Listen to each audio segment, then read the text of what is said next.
So guys, what I'm about to share with you is the exact sales script that I use selling final expense or life insurance over the phone. At age 23, this exact script has helped me sell hundreds of thousands of dollars worth of life insurance, and here are some numbers to prove it. With this script, I was able to literally figure out how to close people, best intros, the questions to ask that I'm now going to be giving you for absolutely free. The reason I share this with you guys is because I wish to be the resource to help you win in this business.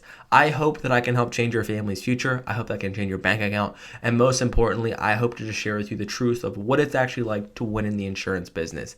And this video, again, is just simply for you. So what I want to share with you is a lot of people tell you that you shouldn't do telesales, that you should do in-home. But if you are looking to build a business online, if you're looking to make money selling insurance over the phone without making, the drive times, and you can just sit at home and understand that your cell phone is going to change your life, this is the script to do it. And I'm just, super grateful, and I hope this video brings you just a ton of value. So what I want to jump into first is this exact script. And if you want a copy of it too, a copy of this script, just wait till the end of the video. I'm going to share with you exactly what you need to do. But what I'm walking through is the exact, script that I use, the intro, the questions that I ask, the framework that you've probably seen in my previous videos where I've literally sold people live on camera that you now have access to in this video. So what I want to share with you is understanding the client. So we're going to just jump into the intro of this sales script. So when I'm, calling people, a lot of times I'm using my cell phone, I'm using a CRM, it doesn't matter what you're doing. So let's literally role play how it's going to go. So when you first pick up the phone to call someone, you want to make sure that you're just, sitting back, you have a good mentality, that you're ready to just basically conquer the day. In this business, it is 99% mental. If you can understand how to, keep your framework sharp, you can have a lot more success in this business. So the first thing I want to share with you is ring ring. Hey, is this John? Hey, John, this is Peter. Real quick, I'm just getting back with you here. I'm with the state in regards to the request you sent in on Facebook, depending on your lead source. I'm just getting back to you in regards to the request you sent in on Facebook for the state burial programs. Now, John, you listed your beneficiary as Tyler. Do you remember filling that out? So the intro is pretty simple. Whatever lead source you're using, just plug it in based off what you're using. But I also collect beneficiary names with the leads that I'm personally generating. So whatever you're doing, hey, this is Peter. Real quick, I'm getting back with you in regards to the request you sent in here for the state burial programs. It shows here your birthday's 10/15/99. Is that correct? Or do you remember filling that out? Question mark. So it's super open-ended, and typically if you're getting fresher leads, you're going to remember filling it out. So just keep it like that. Okay. Yeah, I do remember filling out how they're going to respond, or no, I'm not sure. So what I'm going to say next is, John, now kind of fill me in. Were you just looking to leave something for the family, or are you just looking to cover your burial expenses? Now, when you're selling final expense, typically people have seen the ad, something about, covering your, funeral expenses. So they're typically going to respond, I'm just looking to cover my funeral expenses. Okay, perfect, John. Now let me ask you, do you currently have any coverage in place? This is the second question I ask. So if they say, looking to leave something for the family, do you currently have something in place? Because this is going to give you a lot of context. You're going to either say yes or no. Okay, if they say yes, then you're going to say perfect. We're just looking to see if you can get something at a better rate, or are you trying to add to it? If they say no, John, perfect. Let me ask you, my job is just to help you here. So let me see, since you don't have anything, let's actually see what options you have available for you. All right? Sound fair? Perfect. So a lot of the things that you're going to do is you're going to end with a lot of questions. So keep this simple. Now we're going to go into explaining the processes. So the intro has been tackled, and I'll explain the next process. This is how you're going to bridge the gap. It's how you're going to basically set the scene for the client or the prospect on how this process works to see if they can, basically solve their problem. Because what they're doing is that you need to be communicating what their problem is throughout this whole process. So, John, how this works, it's really simple. I'm just an underwriter here. My job is just to, number one, let you know what options you can qualify for based off your age and your health. And then secondly, we're going to shop around all 26 carriers here in the state to see which one or which company would give you the best rate. Does that make sense? Okay, perfect. And then you're also going to remove the fear. John, just to let you know, it's all non-medical. No doctors come out to your house. No needles or blood work. Okay? Does that sound good? So you're always, always ending these questions with, these statements with the question. Okay? And then you're going to jump into the medical section. I won't go into it. This is the underwriting analysis. This is where you're going to have to figure out what policy they can qualify for medical. Are you a smoker? Any lung disease, heart attack, strokes, cancers, depression, diabetes, anything like that? This is where you can actually decide if or not, or where to take these people. So then you're going to go down to just discovering or getting your credibility. Now, when you're doing telesales, make sure that these people know who you are. Your credibility is not really inspired or shared through the words that you say. It's the way that you say them. So important that you guys can take this script, you can run with this script, and you can still fail. That's not the goal. This goal is to give you the resource, but the way that you say these words, the way that you understand and listen to the prospect will help you close a deal, which can't be communicated when you're just reading the script word for word. So what I want to share with you is getting the credibility. The credibility is basically understanding that, hey, I'm a real person, that you know how to trust me, and that this is my job. So number one, I'm going to share with you, my name is Peter Roberts, and my state producer number is this. With this number, you can go to the Department of Insurance website, and you can find me. What you need to know, basically, is it'll share with you who I am, what I do, and that my license is active, okay? The state just requires that I share with you, just so you know who you're talking to, okay?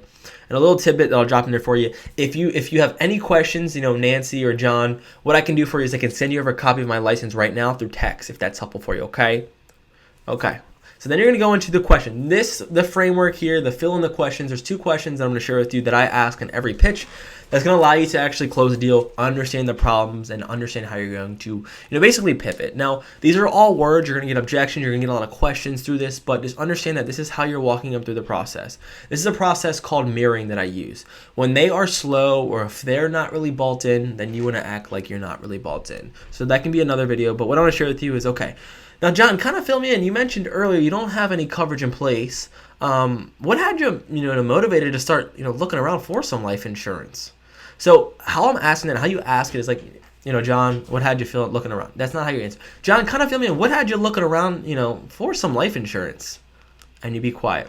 Now, what's going to happen is John's going to go ahead and open up about why he clicked on the ad or what he saw and why he needs it. And the way that he answered these questions will give you enough information to see if he's a legitimate buyer, if he's someone that you want to sell to, and most importantly, if someone that actually needs your services. If John responds like, I don't know, I just was looking. Okay, well, his customer score in my eyes is like a 2. But if John's like, a recent brother or sister of mine just passed away, didn't have any life insurance, and I just thought I needed some, that's an 8 or a 9. This is someone who is really interested, that actually seen the pain of not having life insurance, and then go to the next question. So, John, kind of fill me in. What had you looking around? And then another question I'll ask is, John, kind of fill me in. You mentioned earlier that you just started looking around, but have you just not been able to find anything that's comfortable and affordable for you? You're just not sure what's out there.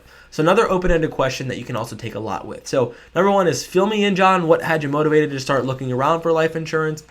Secondly, John, is, have you been looking around for a while now? Or what had you, what was the concern that had you looking around, okay? They're going to give you answers depending on how you ask these questions. If you're asking the right questions in the framework, that you can get a lot of value. And the answers, the way that they answer these questions will allow you to ask the next question. If John's like, I don't want to make, my wife basically pay for my funeral arrangements, or I don't want my wife to be the one that has to pay for all this, then you understand, okay, John, so it sounds to me that your biggest concern is that right now, since you don't have any coverage in place, that if something happened to you right now, that your wife would be responsible for paying for your funeral costs. Is that correct?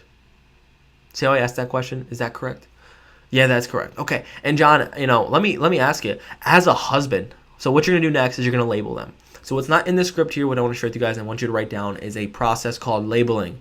So you're going to ask them 3 to 4 questions. I ask them the one question. I basically just rock off that one question, 1 to 2 questions, and then I can go into the next portion. It's literally called labeling. This is called the post-why transition. So, John, it sounds like to me, you're going to recap, it sounds like to me, or you're going to label them, whatever you want to call it. It sounds like to me, if I'm correct, now correct me if I'm wrong here, as a husband, that you currently have nothing in place right now, that recently you've experienced some death in your life, and you've seen how important it is to have some life insurance in place, right?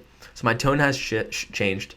So it sounds like me, John, as a husband and as a father, that having some type of life insurance in place would be important to you, because you want to make sure that you're responsible and that your family is taken care of. Does that sound about right? About right?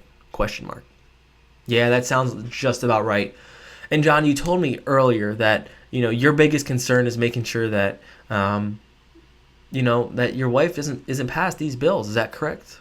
Okay. So John, let me ask you. Now I'm going to go into the next question. This is the after the why. So you just basically understand the questions, you framed it, you recapped it to him. He's basically admitted to you that he needs life insurance. Now you have to understand, okay, is he willing to buy now? What's this going to be his biggest objections? If you go through this process and you're getting this insight, this is after the why. So basically, okay, John, it sounds like to me, I'm sure, just basically what you said earlier, would you say just having a little something in place, is that better than having nothing in place? The reason he asked this question is because you want to literally sell, you want to set up the downsell. So if John's like, yeah, a little bit is better than nothing, Peter. Thank you. A little bit is better than nothing. Okay. So when you go down to pitch the options, if John comes back to you and say, hey, no, I don't even want the 10,000, I don't want the 15,000, I don't want anything. It's too expensive. You can literally revert back to this question when John says, I don't even think I don't want any life insurance. Okay, John, but remember when you said earlier that you'd say having a little bit is better than nothing? Do you remember when you said that? Yeah, I do remember. So John, no, I know you can't afford the 10, the 15, the 40,000. So how about we do this? Let's go ahead and see if you can get a little something in place, like a $5,000 or $10,000 policy in place. And then if you're approved, you can always add to it later. Does that sound fair? So that's not in the script, but it's just a little portion of downselling that I'm trying to bring to you, because that framework that you asked right here in the script will set that up. Now the third step, or fourth step where we are in this process, is getting the financial inventory. So what you're going to say here is this is basically how you're going to know how much you're going to pitch to John. So a lot of people will skip over, a lot of people will have problems, having good business stick, or a lot of people will just like sell policies that eventually fall off because you're not trying to put the client in the best position. You're thinking about commission, you're thinking about the wrong thing. So the reason that this question is so important is because you need to see what they can actually afford. So John, now, what I want to do here today is just make sure we can find something that is comfortable and affordable for you. I never want to put you something that's outside your budget. It's kind of how I frame this question. So I work with people on fixed incomes or Social Security or really tight budgets. What would you say is your approximate monthly income? $1,500. Okay, John. Okay, so $1,500.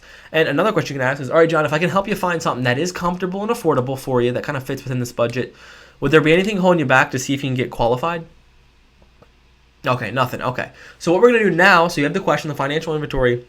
So you set up the downsell, you now have the financial inventory, and now he's basically said that I would like to continue to see kind of if I can even get some options available for us. Absolute fire, just saying.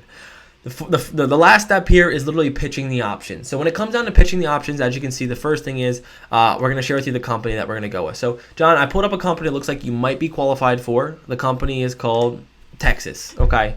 They've been around for X amount of years, and they've never missed a payout claim. They're an A-rated carrier. If this is true about the company, then share it with them. Make sure you understand your companies and your carriers. These people need to know that they're with reputable companies that can actually pay out the claims if something happens to them. Secondly, you need to explain the coverage amount. John, what's going to happen here? That this coverage, if you're qualified, is immediate, which means that there's no waiting period. God forbid if something happened to you tomorrow, John, your wife, Nancy, would actually receive the full amount, okay? As long as that first premium is made, okay? Okay, great. Sounds good. Also, John, if you need to use some of the money, it's also built inside of it. It's like a tax-free savings account. If you need to use it, I don't recommend it right here. It'll pay out in the next 24 to 48 hours. If something were to happen to you, the policy will pay out in 24 to 40 hours, as well as it builds some cash value, okay? Some policies will have additional riders, chronic and terminal illness riders. If so, if applicable, add this in. And then lastly, make sure that they know, John, the coverage will never go up or down. The cost will never change. And it's going to be locked in based off your current age and your health. Does that sound good? Okay, perfect. And that they have an accidental death benefit rider, also include that.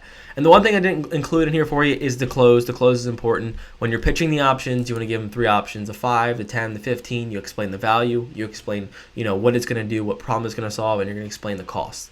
Make sure you leave the cost or the price to the last thing. The last thing someone wants to know is like, how much is this going to be? So explain. The $5,000 option is going to make sure that, John, the cremation is at least taken care of. You mentioned earlier that you don't want your wife paying for anything, right? Okay, so let's just do this. The $5,000 will cover all your cremation costs. Unfortunately, it won't leave any money behind, but it's going to do everything that you need to do when it comes to the cremation, okay? Sounds good. You do that for the 5, the 10, and the 15. And then the last thing is, John, okay, out of these 3 options, out of these 3 plans, John, kind of fill me in. You think the 5,000 or the 10,000 would give you the most peace of mind? And be quiet. John's going to pick the option. You're then going to go into the application, and you're going to go close the deal. So right there, guys, is literally the breakdown, the sales training that I've used to close my policies, the questions, the frameworks, the literally step-by-step processes that you've now been revealed to you absolutely for free. So what I want to share with you guys, if you want, number one, if this brought you value, again, my commitment is to help bring the most amount of value from people that are actually doing it. I've used this script today. I just sold a $136 per month new application this morning with this app. I've just been using this script, and I just want you guys to have access to it. I want you guys to win. So number one, there's 2 things you can do. Number one, you can just join the free private sales group that I have, literally a free sales training that's below it's literally a no-brainer where I'm going to share it with you, break down my exact script. Secondly, guys, if you've not yet subscribed, it would mean so much. Just subscribe, smash that subscription button. Third, reach out to me if you need anything, and most importantly, if you want access, there's going to be in the comments, you can kind of see how I can get that script over to you. But I hope this video brought you a ton of value. I want you guys to win, and I want to be the person that can help you change your life, so one day we can all make money selling life insurance. It's a hard game, but again, I'm here to share with you the truth, the things that I'm doing, and how people can actually make money in this industry, because I don't want you to be misled. I want you to be guided the right way, and I just wanted to share with you what's been working with me. So if this video brought you more value, I'd just love to hear it in the comments below, and keep an eye out, guys. A lot more stuff to come, and if you want any videos, comment below as well. Love you guys. Hope this one was amazing for you. I'll see you in the next one. Take care. Peace out. Cheers.